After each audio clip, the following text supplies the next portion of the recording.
Hello friends, welcome to world. तो आज का वीडियो होने वाला है बहुत ही ज्यादा खास। आज हम लोग बनाने जा रहे हैं 6 फीट मॉन्स्टर एक्वेरियम, वो भी एक्स्ट्रा क्लियर ग्लास के साथ। तो मित्रों, आपको लेके चलते हैं हम अपने साथ, जहां हम बनाने जा रहे हैं 6 फीट मॉन्स्टर एक्वेरियम, वो भी एक्स्ट्रा क्लियर ग्लास के साथ। तो हमारी बुलेट हमें लेके वहां पे अभी चल रही है और बहुत जल्द हम अपनी लोकेशन पे पहुंच जाएंगे। बट उससे पहले ये आईटीओ का ट्रैफिक, भाई साहब, चलो इस ट्रैफिक से हम निकले और दिल्ली की कुछ खूबसूरत वाइब को पार करते हुए चलते हैं अपने डेस्टिनेशन की तरफ। और अब शालीमार गार्डन टू द्वारिका की लंबी राइड पूरी करने के बाद हम फाइनली अपने डेस्टिनेशन पे पहुंच चुके थे और यहाँ पे हमारा स्वागत किया बारिश ने। तो पहुंच चुके हैं द्वारिका। बहुत लंबा सफर तय किया है, 1 डेढ़ घंटा पूरा लगा है हमारी लोकेशन से यहाँ तक पहुँचने में। बट फाइनली हम यहाँ पहुँच चुके हैं। प्रॉब्लम ये हो गई कि शीशा तो हमारे यहाँ पहुँच चुका है, लेकिन ये हमारे रिक्शे वाले भाई साहब जो हैं, ब्रेसिंग सारी वहीं पे भूल आए हैं। अब ब्रेसिंग के चक्कर में ना बहुत पंगा हो रहा है। अब बिना ब्रेसिंग के इतना बड़ा एक्वेरियम हम बना नहीं सकते। तो ये हो गई कहानी बहुत ज़्यादा ख़राब। देखते हैं, अभी वेट ही करते हैं। अब रिक्शे वाले भाई साहब की थोड़ी सी गलती की वजह से ब्रेसिंग सारी वहीं पे रह गई। बट हमें अपना काम तो शुरू करना ही था, तो इसलिए हमने अपना ग्लास वर्क यहाँ पे क्लीन करना शुरू कर दिया है, क्योंकि जब तक ब्रेसिंग आएगी तब तक बैठे तो रहना नहीं है। तो हमें अपना ये ग्लास वर्क कंप्लीट कर लेना है, क्योंकि कोई भी एक्वेरियम बनाने से पहले ना ग्लासेस को बहुत अच्छे तरीके से साफ कर लेना है। और ये देखिए फ़र्क यहाँ पे एक्स्ट्रा क्लियर और नॉर्मल ग्लासेस के अंदर। तो हमारे शिवराम भाई साहब यहाँ पे बहुत ही अच्छी मेहनत कर रहे हैं, देखिए आपके सामने। और ये ग्लासेस को चमका के ही मानेंगे। तो जब तक हमारे शिवराम भाई साहब करते हैं इन ग्लासेस को क्लीन, मैं आपको कुछ समथिंग स्पेशल दिखाने वाला हूँ, क्योंकि सर का जो कलेक्शन है ना एक्वेरियम्स का, वो आपको बिल्कुल देखना ही पड़ेगा। देखना चाहेंगे? और सच बोलूँ ना तो आप देखते ही रह जाएंगे। ये देखिए इनका पहला कलेक्शन, ये है इनका काम्फा फ्लावर हॉर्न। मतलब अथाह खूबसूरत, क्या ही बोलूं उसके बारे में। इतना ब्यूटीफुल काम्फा है। और ये इनके पास लगभग 2 साल प्लस से यहाँ पे रह रहा है। मतलब इसकी हेल्थ देखिए, इसके कलर पैटर्न देखिए, मतलब बहुत ही खूबसूरत। इस तरह के फ्लावर और ना बहुत ही कम देखने को मिलते हैं। और इसको देख के ना लगभग हमारा आज का दिन ही बन गया। मतलब मेरा तो एकदम इसको देख के मूड ही फ्रेश हो गया। और अब आपको दिखाते हैं सर का सेकंड एक्वेरियम। और इसमें सबसे ऊपर स्विम कर रहा है यहाँ पे खूबसूरत सा पीकॉक बास। और नीचे आप देखेंगे इसमें रेड स्पॉटेड सैवरम है, और साथ में है एक ये सेंटा पैरट, और इसके साथ में आपको रेड पैरट भी यहाँ पे देखने को मिलेंगे। और पानी एकदम इतना क्लियर है ना कि बस पूछो मत। मतलब इनके एक्वेरियम की खासियत है इनका वाटर क्वालिटी। और तीसरा एक्वेरियम, और इसमें यहाँ पे रह रहा है ये कौन सी फिश है पता है आपको? नहीं पता? चलो मैं बता देता हूँ। ये है गोल्डन पर्ल अरवाना।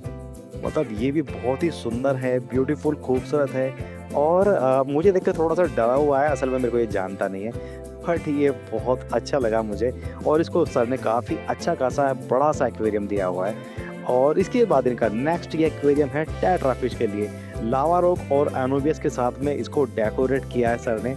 और ऊपर एक प्यारी सी लाइट, और वाटर फ्लो भी अच्छा है। और पानी मतलब यहाँ भी एक्स्ट्रा क्लियर है। और इसमें हिम का कैस्टर फिल्टर सर ने यूज़ किया है। और इसके बाद ये है सर का मेडिसिन्स और फूड कलेक्शन। मतलब यहाँ पे इनके पास हर तरह की मेडिसिन्स है फिश के लिए, कि अगर फिश को कोई भी प्रॉब्लम हो तो उसका टाइमली ट्रीटमेंट किया जा सके। ये होता है एक क्रेजी हॉबिस्ट का कलेक्शन। और उनके टैंक देख के आप समझ ही सकते हैं कि किस लेवल पे ये यहाँ पे इन टैंक्स को मेंटेन कर रहे हैं। और जब तक हम इन टैंक को देख आए, हमारे शिवराम भाई साहब ने ये ग्लास भी काफ़ी हद तक मेंटेन कर दिए, यानी कि क्लियर और साफ कर दिए। तो चलो भाई साहब, मैं भी भाई साहब के साथ में लग जाता हूँ, नहीं तो यहाँ पे भाई से मुझे डांट पड़ने वाली है कि मुझे यहाँ अकेला छोड़ के वहाँ पे जाके वीडियो बनाने में लग गया है। तो चलो बाइक का मैं हाथ बटाता हूँ और फटाफट हम इस एक्वेरियम को बनाना शुरू करते हैं। तो लो जी, बॉटम का जो ग्लास है उसको हमने यहाँ पे प्लेटफॉर्म कर लिया है, यानी कि उसको हमने यहाँ पे रख दिया है। और हमारे शिवराम भाई साहब यहाँ पे थक के बैठ गए हैं। थोड़ा स्माइल यहाँ पे दिखा रहे हैं, बट ये गुस्से वाली स्माइल है, क्योंकि ब्रेसिंग ना आने की वजह से भाई को थोड़ा गुस्सा आया हुआ है। और इस बीच मैं भी थोड़ा सा यहाँ पे इनकी बालकनी एरिया में आ गया, इनकी सोसाइटी को देखने के लिए। देख कितनी हरी भरी और मेंटेन सोसाइटी है, मतलब दिल खुश हो गया इतनी क्लीन और मेंटेन सोसाइटी को देखकर। इसी बीच हमारे पास कॉल आया कि जो ब्रेसिंग है वो काफ़ी ज़्यादा लेट आने वाली है। तो हम लोग अपना टाइम ख़राब नहीं करना चाहते थे क्योंकि हमें वापस घर भी जाना था और डिस्टेंस बहुत दूर थी। इसलिए हमने डिसीजन लिया कि आज हम सिर्फ एक्वेरियम ही बनाएँगे और सपोर्ट ग्लासेस हम इसमें बाद में लगाएँगे। और इसको बनाने में हम यूज़ कर रहे हैं वॉकर का सिलिकॉन। बहुत ही अच्छी क्वालिटी का सिलिकॉन होता है, हाई क्वालिटी सिलिकॉन है और इसकी स्ट्रेंथ लेवल ना बहुत ज़्यादा स्ट्रॉन्ग होती है।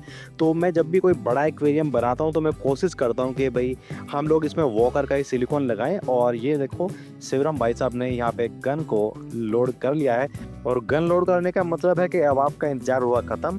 तो चलिए बनाते हैं अपना ये मॉन्स्टर एक्वेरियम। तो शुरुआत करते हैं अपने बॉटम पैनल से जो कि 12 एमएम का नॉर्मल ग्लास है और ये टफन हमने कराया है, बट ये एक्स्ट्रा क्लियर नहीं है क्योंकि नीचे हमने नॉर्मल ग्लास ही इसमें यूज़ किया है। इसका फ्रंट पैनल और साइड पैनल जो है वो टफन ग्लास के होने वाले हैं और बैक का और बॉटम का जो ग्लास है वो नॉर्मल 12 एमएम टफन ग्लास है। तो सिलिकॉन हमने यहाँ पे अच्छे से पेस्ट कर लिया है और ये देखिए हमारे शिवराम भाई साहब बाहुबली से कम नहीं है, अकेले इतना बड़ा ग्लास उठा के लिया है। चलो अब यहाँ पे मैं भी इनको यहाँ पे सपोर्ट कर देता। और बॉटम ग्लास के बाद अब हम लोग प्लेस करेंगे अपना पहला बैक पैनल। बैक पैनल हमारा मैंने आपको बताया है कि ये नॉर्मल ग्लास है, 12 एमएम का है, बट ये टफन ग्लास है। तो चलो इसको प्लेस कर लेते हैं और इसको प्लेस करने के बाद ना जो हमारा टेपिंग वर्क है वो ज़रूर कर लेते हैं क्योंकि टेपिंग ही ग्लास को अच्छे से फिक्स करती है और रोकती है। और अब अंदर की तरफ भी ना सिलिकॉन को अच्छे से उंगली की मदद से यहाँ पर प्रेसिंग करना है ताकि किसी भी तरह का गैप यहाँ पे ना रह जाए। और एक बार और सिलिकॉन की एक्स्ट्रा लेयर भी हम लोग यहाँ पे बिल्कुल लगाएंगे क्योंकि स्ट्रेंथ को लेके मैं बिल्कुल भी कोई कोर कसर नहीं छोड़ता। और अब इसको भी और अच्छे से हम फिक्स करेंगे ताकि सिलिकॉन प्रॉपर तरीके से जॉइंट्स के अंदर फिल हो जाए। और अब मेरी ड्यूटी थी ग्लास को अच्छे से होल्ड करके बैठने की क्योंकि हमारे भाई साहब अब साइड पैनल लगाने वाले हैं जो कि पहला साइड पैनल है और वो एक्स्ट्रा क्लियर 12 एमएम टफन ग्लास है। तो लो जी हमारा पहला साइड पैनल भी यहाँ पे लग चुका है। बस थोड़ी सी सिक्योरिटी चेक करनी थी कि सिलिकॉन प्रॉपर तरीके से लगी है या फिर कोई जॉइंट्स पे बबल तो नहीं आया है। तो उसके लिए हमने पूरी तरह से यहाँ पे मुआयना कर लिया और शिवरा भाई की तरफ से इशारा आया है ऑल ओके। तो देखो ये हमारा एक साइड ग्लास और बैक ग्लास यहाँ पे बन के रेडी था। सारे जॉइंट्स वगैरह हमने प्रॉपर चेक कर लिए थे। एक बार आपको मैं दिखा देता हूँ, देखो प्रॉपर तरीके से हमने यहाँ पे जॉइंट किया है और कोई किसी भी तरह का एक सिंगल बबल्स भी यहाँ पे नहीं आया है। और आएगा भी कैसे भाई साहब, एक्सपीरियंस भी तो कोई चीज़ होती है ना बॉस। और इस एक्सपीरियंस की वजह से हमारे शिवराम भाई साहब सेकंड साइड पैनल भी उठा के ले आए हैं।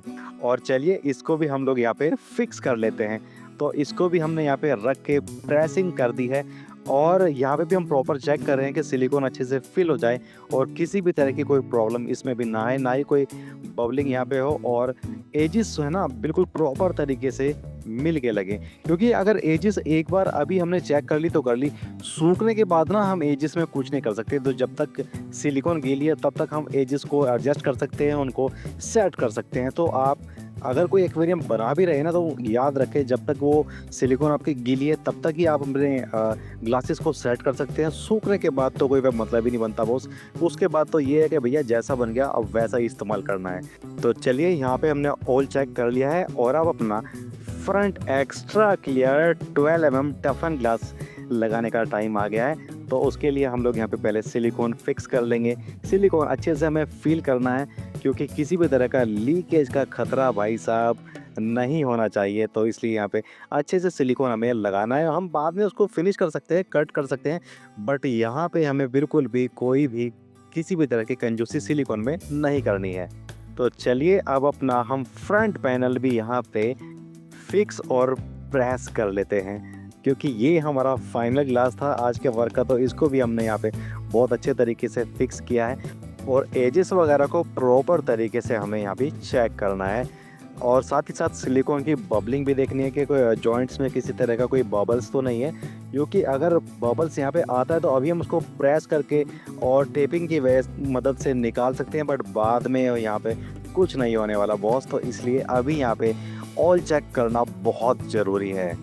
तो भाई साहब सारे कॉर्नर्स वगैरह हमने कम्प्लीटली चेक कर लिए हैं और सब कुछ एकदम फाइन है। और अब यहाँ पे एक ही कमी रह गई है, वो है सपोर्ट ग्लास ब्रेसिंग की। आज का काम हमारा इतना डन हुआ, असल में क्या है ना, मैं आपको बताया था सपोर्ट हमारी रह गई थी।